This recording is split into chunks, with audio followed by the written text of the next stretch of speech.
오늘도 계속해서 요한복음에 기록된 예수님이 행하신 표적에 대해서 말씀을 나누겠습니다.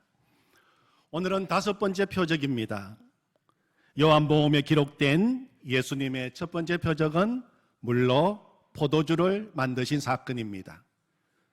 두 번째 표적은 왕의 신하에 죽어가는 아들을 살리신 사건입니다. 세 번째 표적은 베데스다 연못가에 38년 된 병자를 고쳐주신 사건입니다.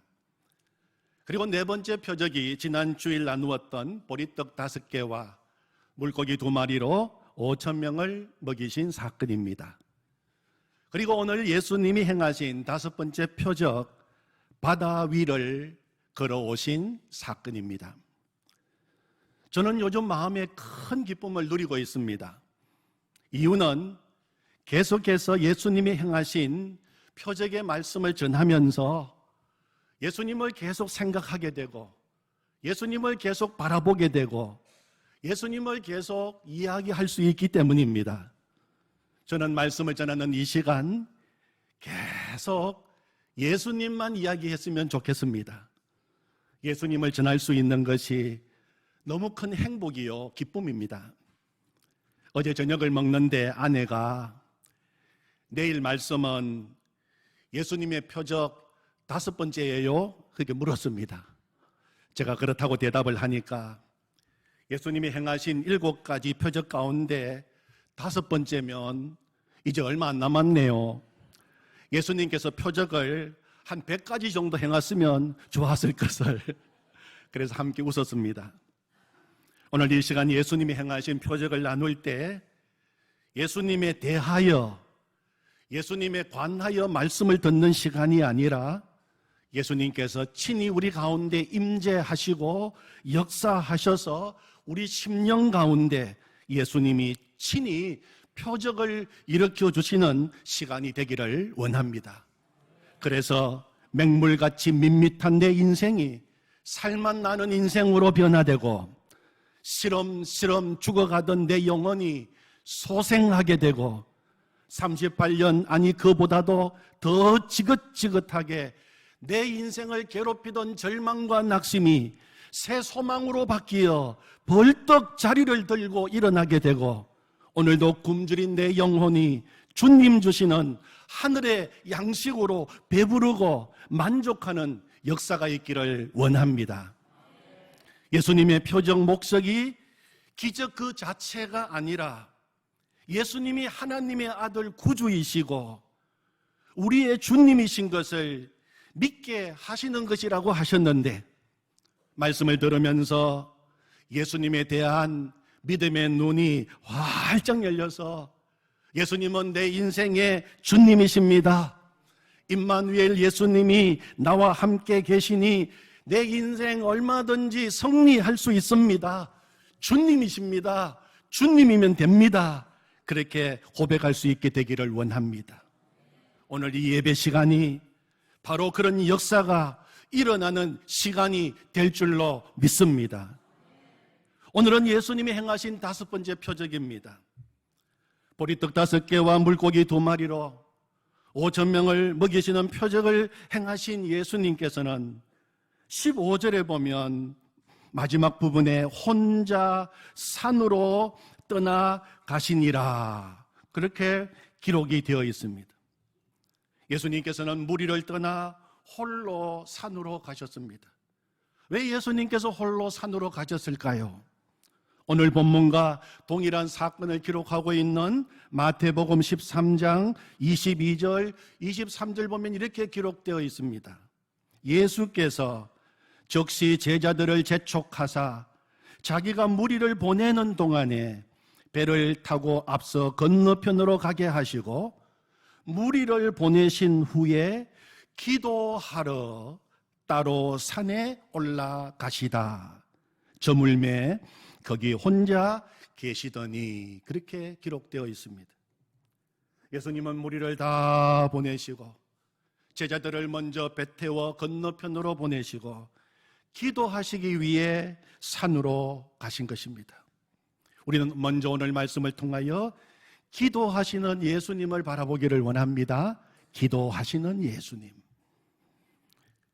예수님은 수많은 사람들을 보내고 산 위에서 기도하고 계셨습니다. 우리 예수님의 기도 제목이 무엇이었을까요?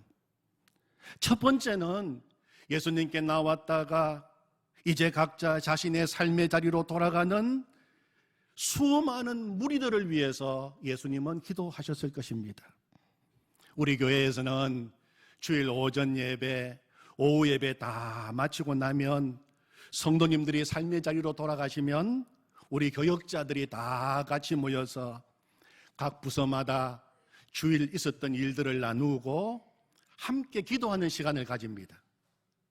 기도하면서 늘 하는 기도 제목 가운데 하나가 집으로 돌아가는 성도님들을 위해서 기도합니다. 하나님, 오늘 성도님들이 주님 전에 나와서 예배드리고 이제 삶의 자리로 돌아갑니다. 예수님 손 붙잡고 함께 가게 하시고 오늘 주신 말씀이 삶의 자리에서 기억나게 하시고 말씀으로 승리하게 하옵소서. 그렇게 기도합니다. 오늘 우리 예수님께서도 홀로 산으로 가셔서 기도하시면서 먼저 집으로 돌아가는 수많은 사람들을 위해서 기도하신 줄로 믿습니다. 그런데 그 무리들을 위한 예수님의 기도는 안타까운 마음으로 기도하셨을 것입니다. 예수님께서 오병이어 기적을 행하신 후 무리들은 예수님을 억지로 왕으로 모시려고 했습니다.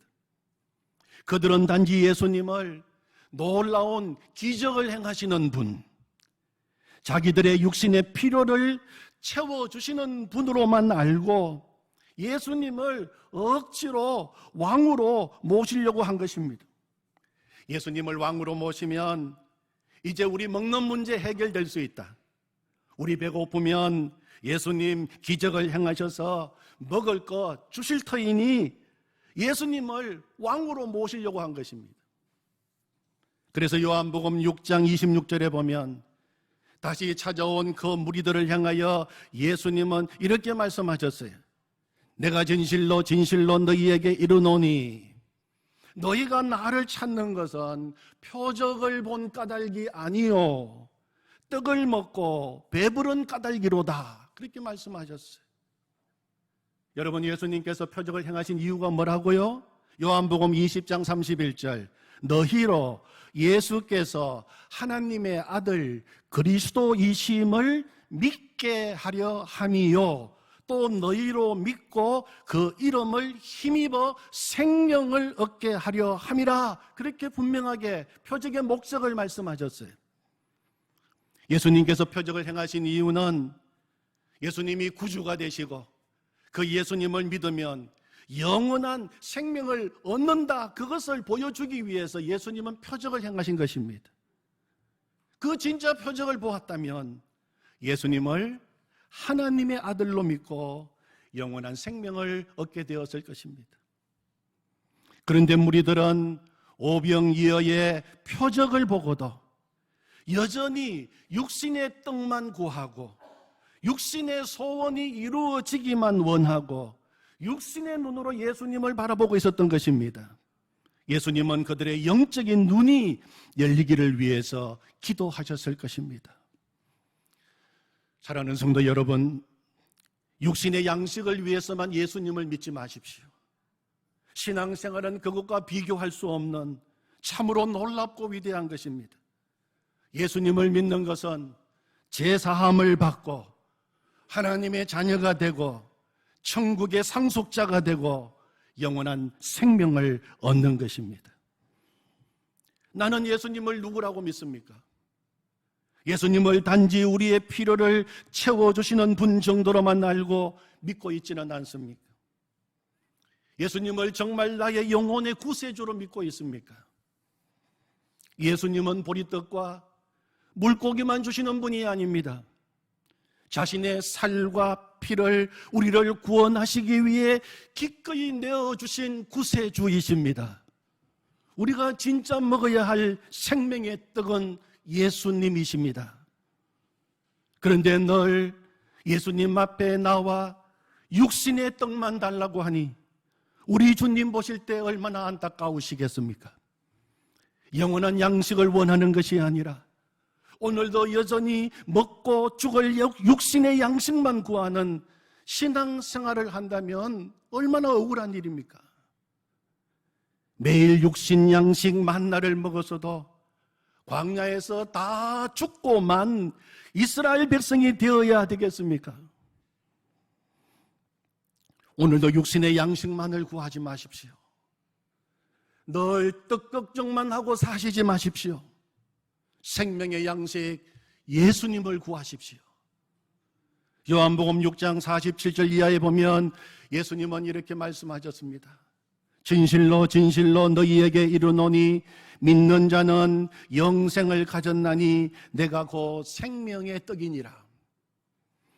너희 조상들은 광야에서 만나를 먹어서도 죽었거니와 이는 하늘에서 내려오는 떡이니 사람으로 하여금 먹고 죽지 아니하게 하는 것이니라. 나는 하늘에서 내려온 살아있는 떡이니 사람이 이 떡을 먹으면 영생하리라. 내가 줄 떡은 그 세상을 위한 내 살이니라. 아멘. 우리 예수님은 십자가를 앞에 두시고 사랑하는 제자들과 유월절 만찬을 잡수시던 자리에서 제자들에게 떡을 나누어 주셨습니다. 이것을 받아 먹으라. 이것은 너희를 위하여 주는 내 몸이다. 그리고 포도주가 든 잔을 또 나누어 주시며 말씀하셨습니다. 이것을 받아 마셔라. 이것은 너희를 위하여 흘리는 내 피라고 말씀하셨습니다. 사랑하는 성도 여러분, 오늘도 우리는 예수님의 살과 피를 먹어야 합니다. 예수님의 살과 피를 먹는다는 것은 예수님이 나를 위하여 십자가 위에서 죽으시고 그 몸 찢기시고 보배로운 피를 흘리심으로 내 모든 죄가 완전히 용서받은 것을 믿는 것입니다. 예수님의 살과 피를 먹는다는 것은 예수님을 내 삶의 주인으로 모시고 오늘도 주님 주시는 영의 양식을 먹고 사는 것을 말합니다.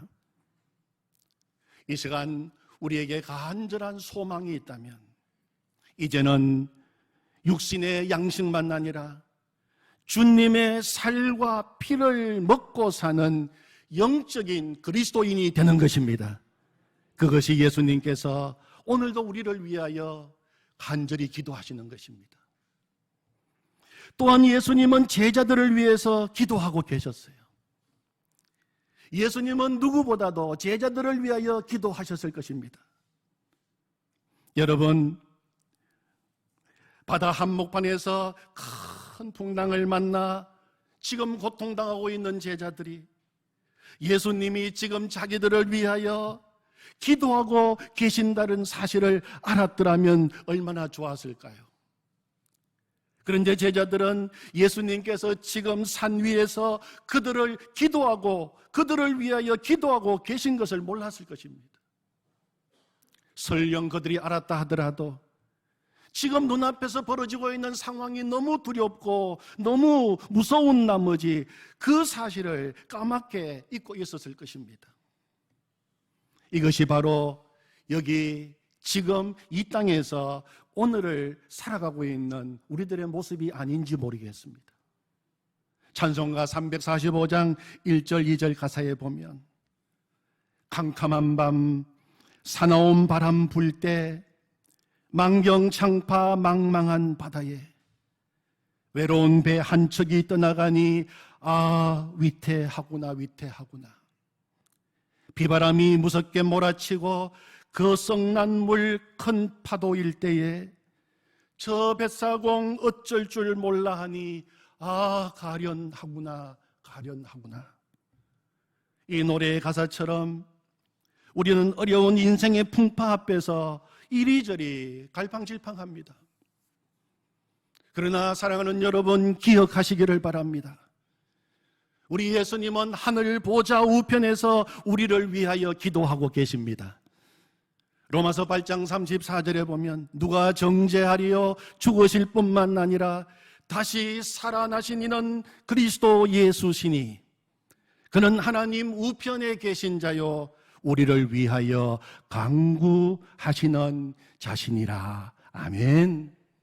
예수님이 하늘 보좌 우편에서 우리를 위하여 기도하고 계신다고 약속하셨습니다. 또 로마서 8장 26절에서는 또 한 분 더 우리를 위하여 기도하고 계시는 분이 계시는데 그분이 바로 성령 하나님이십니다.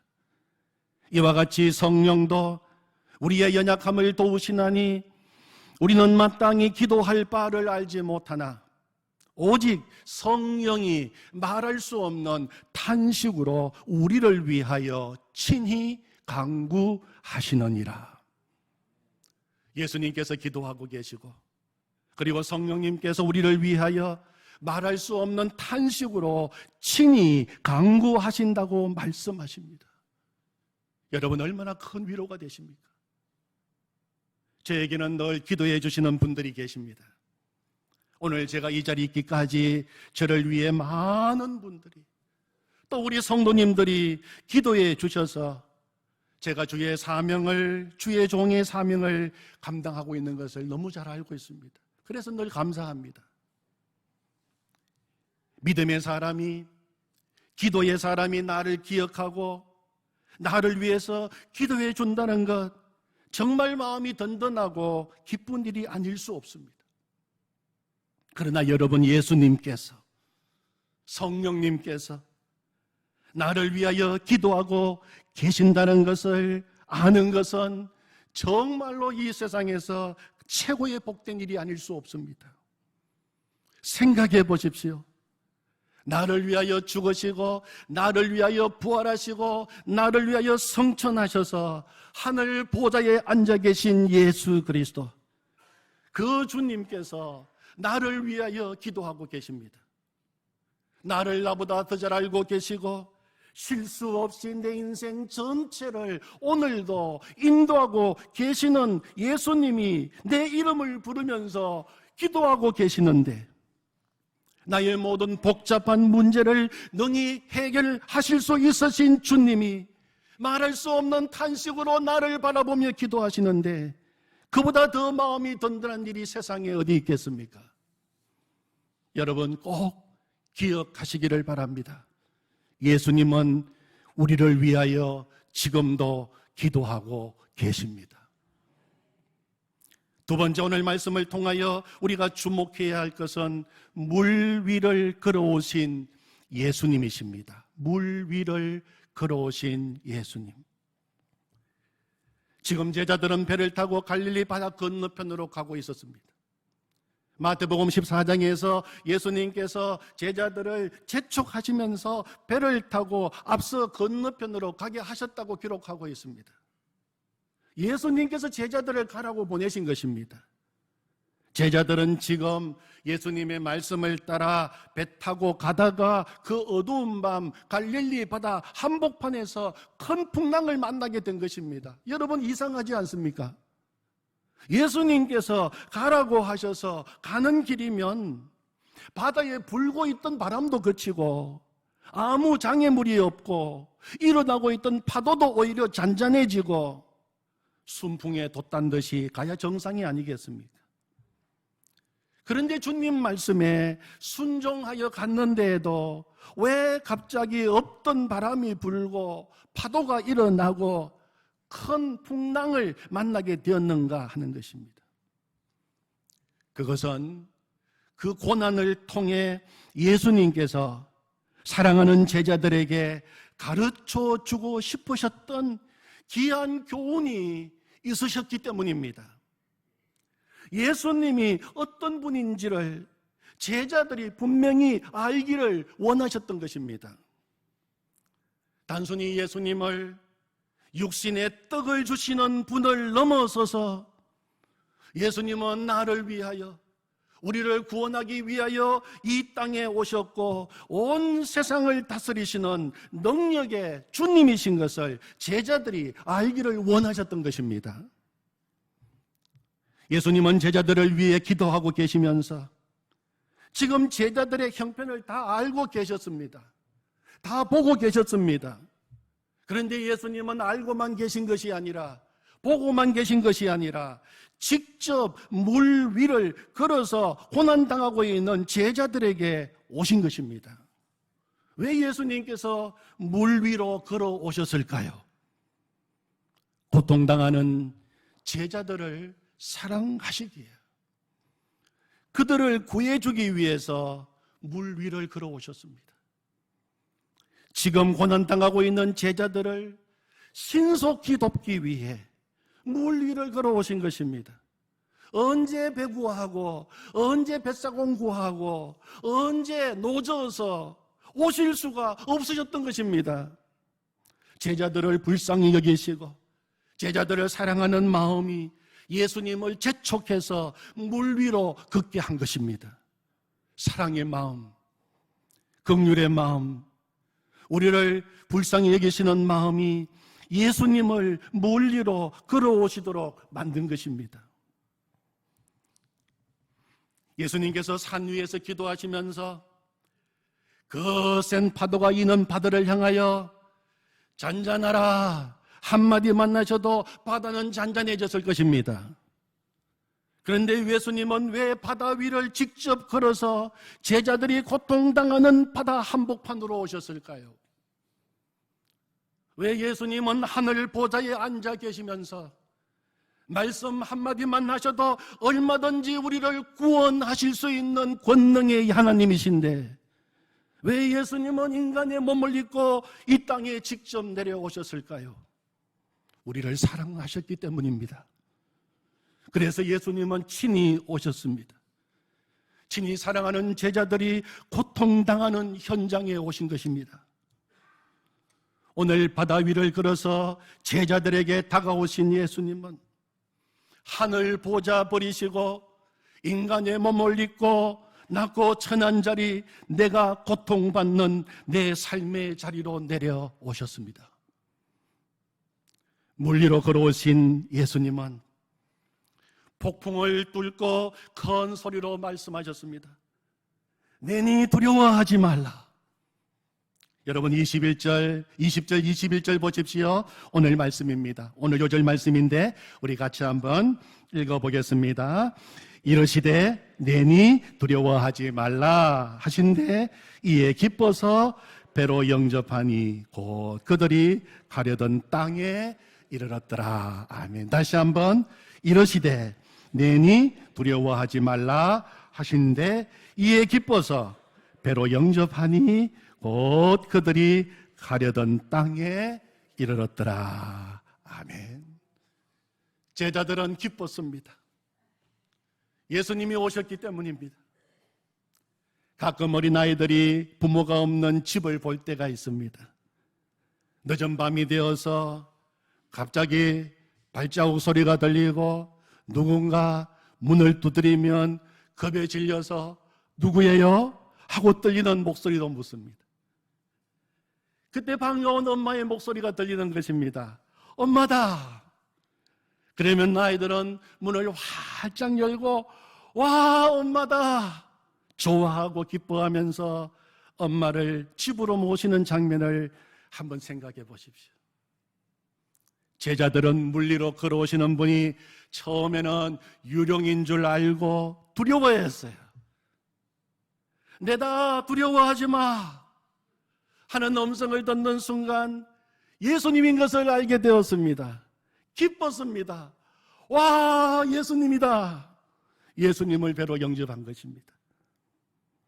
우리 예수님이 배에 오르시자 그들은 이제 주님과 함께 건너편 바다에 안전하게 이르게 된 것입니다. 사랑하는 성도 여러분, 인생의 파도와 폭풍우와 싸우고 계십니까? 그러나 이제 우리는 알았습니다.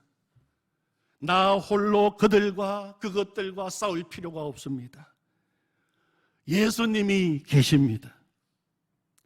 제자들은 그동안 갈릴리 바닷가에서 익힌 경험과 숙달된 기술로 파도를 헤치고 나가려고 했습니다. 그러나 역부족이요 능력 밖의 일이었습니다. 언제 그 문제가 해결되었습니까? 예수님이 오심으로, 예수님이 배의 타심으로 된 것입니다. 이에 기뻐서 배로 영접하니 배는 곧 그들이 가려는 땅에 이르렀더라. 예수님을 우리 인생 배에 모시면 주님 되어주시고 사공 되어주시고 선장 되어주십니다. 그리고 우리가 가려는 소망의 땅으로 인도하십니다. 그래서 찬송가 432장은 이렇게 노래합니다. 큰 물결이 설레는 어두운 바다, 저 등대의 불빛도 희미한데 이 풍랑에 배저 항해하는 이 작은 배 사공은 주님이라. 나 두려움 없네 두려움 없도다. 주 예수님 널 깨어 계시도다. 이 흉흉한 바다를 다 지나면 저 소망의 나라에 이르리라. 큰 풍랑이 이 배를 위협하며 저 깊은 물 입 벌려 달려드나 이 바다에 노저 항해하는 이 작은 배 사공은 주님이라. 나 두려움 없네 두려움 없도다. 주 예수님 늘 깨어 계시도다. 이 흉흉한 바다를 다 지나면 저 소망의 나라에 이르리라. 예수님을 내 인생의 배에 모셔드리십시오. 예수님은 그때부터 우리를 돌보실 것입니다. 내가 탄 배의 선장이 되셔서 배의 키를 직접 잡으시고 인도하실 것입니다. 그리고 놀랍게도 어느새 저편 본향에 우리는 도착해 있을 것입니다. 천국의 포구에 닻을 내리고 예수님과 영원히 본향에서 살게 될 것입니다. 우리 예수님은 너무 좋으신 주님이십니다. 선하신 하나님이십니다. 오늘 말씀을 준비하면서 미국 베델 처치 예배 찬양 인도자 젠 존슨이 부른 하나님의 선하심 찬양을 들었습니다. 나도 모르는 사이에 눈물이 고였습니다. 내 삶의 모든 순간 계속 나를 쫓아오시면서 함께 하시는 선하신 주님 감사합니다. 고백이 나왔습니다. 하나님의 선하심, 영어를 직역한 것으로 찬양 가사를 한번 읽어드리겠습니다. 사랑해요 주님, 당신의 자비하심은 날 실망시킨 적 없죠. 내 모든 날들에 당신의 손이 날 붙들었죠. 내가 깨어난 그 순간부터 잠들 때까지 하나님의 선하심을 노래할 거예요. 살아가는 모든 순간에 당신은 신실하셨죠. 살아가는 모든 순간에 당신은 참 좋으셨어요. 내가 쉴 수 있는 모든 호흡을 다해 하나님의 선하심을 노래할 거예요. 당신의 목소리가 얼마나 좋은지 불길에서 날 이끌어내셨고 가장 어둡던 밤에 그 누구보다 가까이 계셨어요. 당신은 나의 아빠였고 나의 친구였어요. 나 하나님의 선하심 가운데 살아왔어요. 살아가는 모든 순간에 당신은 신실하셨죠. 살아가는 모든 순간에 당신은 참 좋으셨어요. 내가 쉴 수 있는 모든 호흡을 다해 하나님의 선하심을 노래할 거예요. 당신의 선하심이 나를 쫓으시네. 당신의 선하심이 나를 쫓으시네. 내 삶을 내려놓고 이제 순복하리니 당신께 모든 것을 드리네. 당신의 선하심이 나를 쫓아 계속 나를 쫓으시네. 살아가는 모든 순간에 당신은 신실하셨죠. 살아가는 모든 순간에 당신은 참 좋으셨어요.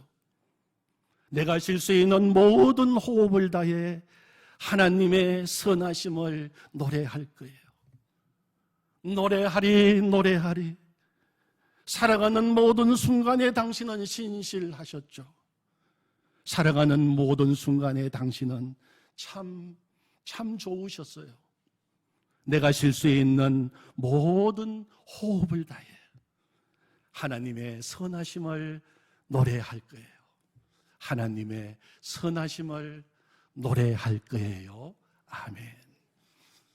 기도하겠습니다. 하나님의 신실하심을 찬양합니다. 신실하신 하나님을 이 시간 높입니다. 내 평생 내 쉴 수 있는 모든 호흡을 다해서 하나님을 노래하겠습니다. 불길에서 나를 이끄셨고 가장 어두운 밤에 누구보다도 가까이 계셨던 주님을 사랑합니다. 주님을 찬양합니다. 노래하리. 살아가는 모든 순간에 당신은 신실하셨습니다.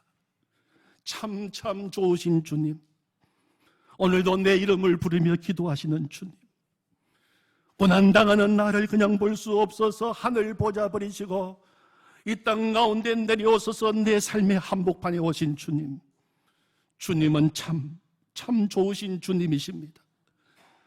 선하신 주님, 내 호흡이 닿는 그 순간까지 주님의 이름만 찬양합니다. 오직 주님 나의 찬양을 받으시옵소서. 예수님의 이름으로 기도하옵나이다.